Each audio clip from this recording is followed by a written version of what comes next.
안녕하세요. 부자마인드 드림입니다. 오늘은 알고 있지만 자세히는 몰랐던 자본주의에 대해서 이야기해보려고 합니다. 자본주의란 무엇인가?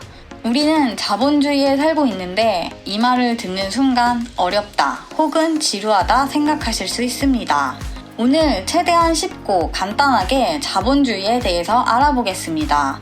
자본주의를 살면서 자본주의에 대해 모르면 안 됩니다.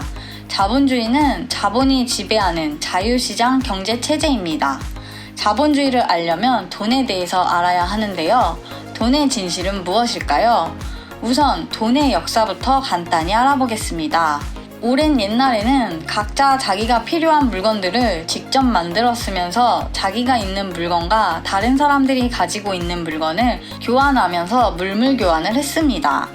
하지만 난 고기가 필요하고 도축업자는 내가 가지고 있는 옷은 필요 없고 내가 원하는 물건을 가진 사람과 물물 교환을 하는 것은 쉽지 않은 일이죠. 그래서 물품화폐가 생겨나기 시작했는데요.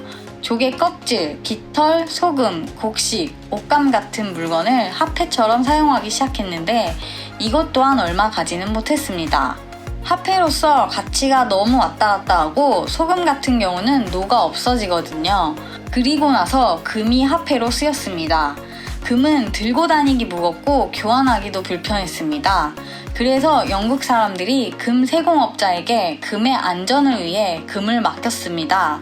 그리고 금 세공업자는 사람들에게 보관증을 주었지요. 금이 무거우니 편리성을 위해 사람들은 그 보관증으로 거래를 하기 시작했습니다. 금 세공업자는 머리를 쓰기 시작했는데요. 이 금의 양을 아는 사람은 나밖에 없다고, 그리고 금이 필요한 사람들이 있으니 이걸 빌려주면 어떨까 하고요. 그래서 금 세공업자는 그 금을 다른 사람들에게 대출을 해주고 이자를 받았습니다. 이자로 많은 이익을 냈지요. 사람들이 금 세공업자를 수상하게 여기고 지켜보니 자신들의 금으로 대출해주는 것을 알게 되었습니다. 금 세공업자에게 이 사실을 알고 따지니 금 세공업자는 자신의 금으로 대출을 해준 경우 이자는 본인한테 준다고 거래를 하면서 사람들을 설득했습니다. 그 전보다 이익이 줄어서 다시 금 세공업자는 생각을 했지요. 여기서 금 세공업자는 대출을 해주면서 사람들이 통상 10%의 금만 찾으러 온다는 것을 알았습니다. 이것이 현재 은행의 10% 지급 준비율의 토대가 되었습니다. 그리고 계속 대출을 해줬는데 금의 양을 알고 있는 사람은 오직 금 세공업자밖에 없잖아요. 그래서 더 욕심을 내고 금도 없는데 없는 금으로 대출까지 해줬습니다. 금고의 금보다 10배나 많은 보관증을 발행한 것이지요. 사람들은 금 세공업자가 점점 부자가 되는 것을 보고 의심을 하기 시작했습니다. 그러다가 결국 뱅크런이 발생한 것이지요. 모든 사람들이 자기 금을 찾으러 금 세공업자한테 간 거예요. 지금 은행들도 가장 두려워하고 무서워하는 것이 뱅크런입니다. 뱅크런이 일어나면 은행도 망하거든요. 이때 영국 왕실이 전쟁으로 많은 금화가 필요해서 금 세공업자에게 대출을 받으면서 대출 허용을 해줍니다. 이것이 오늘날의 은행의 토대가 되었습니다. 다시 처음에서 질문한 돈의 진실은 무엇일까요? 돈은 돈을 찍어내는 중앙은행에서 나옵니다. 하지만 시중에는 중앙은행에서 찍어내는 돈보다 더 많은 양의 돈이 유통되고 있는데요. 위에서 살펴봤듯이 대출로 인해 신용창조가 생기면서 돈의 양이 어마무시하게 늘어나게 되었습니다. 쉽게 예를 들어보면 사람 A가 100원을 은행에 예금했습니다. 은행은 지급준비율인 10%만 남기고 사람 B에게 90원을 대출해줍니다. 그러면 벌써 100원인 돈은 190원이 되었습니다. 이것이 신용통화라는 것입니다.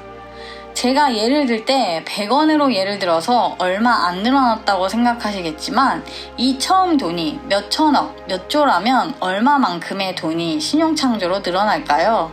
은행들의 지급 준비율은 점차 낮아지고 있습니다. 우리나라 은행은 법정 지급 준비율은 7%입니다.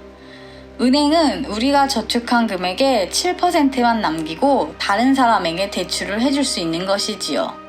그럼 조폐공사에서 찍어낸 돈보다 더 많은 양의 화폐가 시중에 있다는 사실은 이해하셨나요?